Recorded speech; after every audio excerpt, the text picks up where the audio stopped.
Ka Holy Trinity Parish Sutnga Haga Jingalam Reverend Father Martin Shala Parish Priest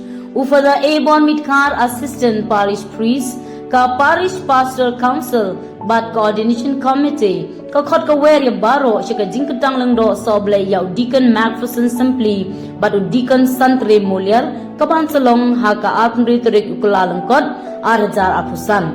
Haka Holy Trinity Church Parish Sutnga Ya keriti Jingkyntang Lyngdoh perkemas pekuat and sepen mentang do Most Reverend Ferdinand Carr Bishop Kejuai Diocese and sedang ru da ke jingduai step hakapor kenai beje men step but buat sekemas pekuat hakapor shipel santel minute hakano paisngi kandon ke Eucharist procession